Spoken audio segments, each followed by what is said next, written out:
Hello my lovely crafty friends, welcome to today's Playing with Peel-offs video. Whenever I ask what you'd like to see on my channel, peel-offs are always suggested. I don't generally use peel-offs and I have absolutely zero sheets of peel-offs in my stash, so I did go to my crafty charity shop and buy 2 sheets of peel-offs. These were about 10 pence each, and I chose some with icons that I really enjoy: dragonflies and butterflies and other flying insects. So first things first, I took a piece of smooth white cardstock and taped it down to my mat to keep it still. I then took my biggest icons, 3 of the large dragonflies, and stuck them down onto my card. I always start with the biggest icons first, or the biggest stickers, the biggest die cuts, whatever, because you get those down where you want them and then you can fill in the gaps between them with smaller stickers, die cuts, stamps, what have you. So I put 3 dragonflies flying up the piece of card, and then, as I say, I filled in the gaps with some of the smaller butterflies from the other peel-off sheet. So I'm not actually going to use my peel-offs on my card.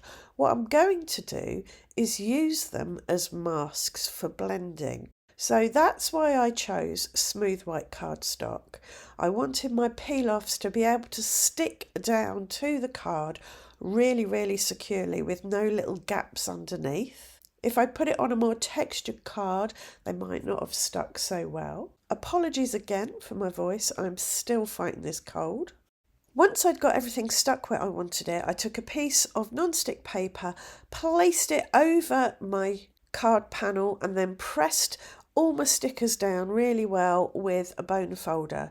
I put the non-stick paper over to protect the card front and the stickers from the vigorous burnishing that I was doing. And then it was time to blend. I wanted some springtime colours today, so I chose cracked pistachio and salvaged patina, a green and a greeny blue. And I just blended the cracked pistachio over first, being careful not to disturb my stickers. And then I went in with the salvaged patina and blended over the top, just to give a variegated look. Next, just to brush any ink that was sitting on the stickers away, I used a bit of paper towel and went over the whole thing. I then spattered on some water to activate the distress oxides to give a bit of extra energy and vibrancy with some colour lifting. To pick up the water, I rolled some paper towel over the top. I find this is a good way of not smudging your drops that you put on your paper. I then gave it a good spritz with some white shimmer spray to add a little shimmer over the whole thing. And then I spattered on some white metallic paint. Again, for energy, for vibrancy, movement, shimmer and shine. To dry it, I used my hairdryer. And while everything was still warm, I removed the stickers, careful not to tear the paper. If you find that your paper is tearing when you do something like this, give everything a blast with a heat tool or a hairdryer, and that will soften the adhesive on the back of the stickers and make it a lot easier to remove them without tearing the paper.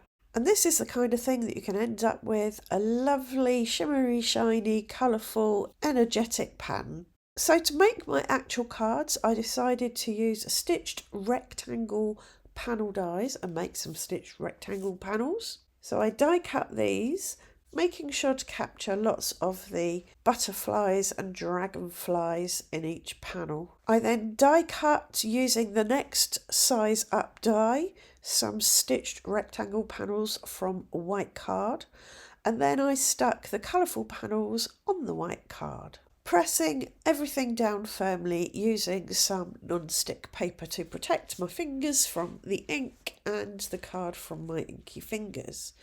I then used tape runner to stick these panels down to the front of my card blanks, which I made from linen textured white card. And I put the panels in different positions for each of my cards. The first one I stuck bang in the middle so that it had a nice chunky white border around the outside. The next one I popped in the top left hand corner to create lots of white space around it. And I did a similar thing with the next one, but I popped this in the top right hand corner. And the last one I put in the bottom left hand corner.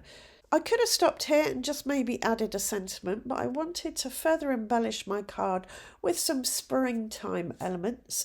So I took some linen textured white card and brushed some spun sugar distress oxide over it gently so that the linen texture captured the ink.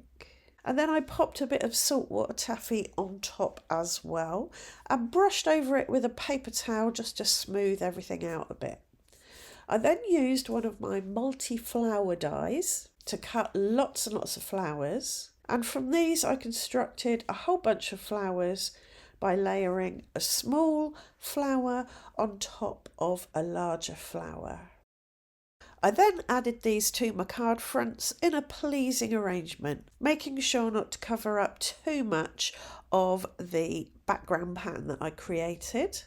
When I do something like this, I like to have a variety of sizes of flower, so I'll pick one to be the largest one, maybe the focal point flower, and then I'll add some subsidiary smaller flowers around it to create a varied looking cluster. Once I'd added my flowers, I knew I needed to create some flower centres, but I wasn't sure at this point whether I was going to use something like Nuvo drops or die cut some little circles to add. So I set the cards aside and started working on my sentiment. For my sentiment, I chose some cutout dies and some gold pearlized cardstock from Sizzix.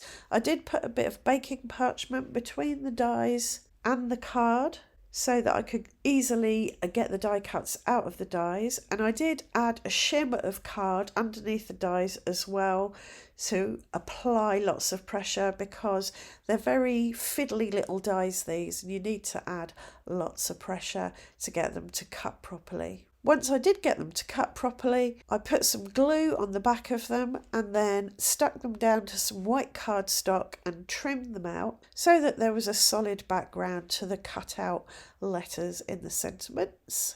I then dipped these in glue and put them on the front of my cards, nestling them into the flower arrangements. After I'd finished that, I decided that I wanted to use that same gold cardstock for my flower centres. So I took my big multi-circle die and I cut some circles from the gold cardstock and then added them to the centres of my flowers, obviously adding larger circles to the larger flowers and smaller circles to the smaller flowers. And that was these cards finished. I did really enjoy playing with peel-offs today.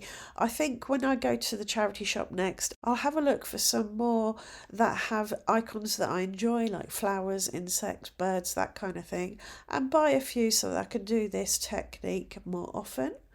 I hope you've enjoyed today's video and it's given you an idea or two of things you can do with the peel-offs in your stash.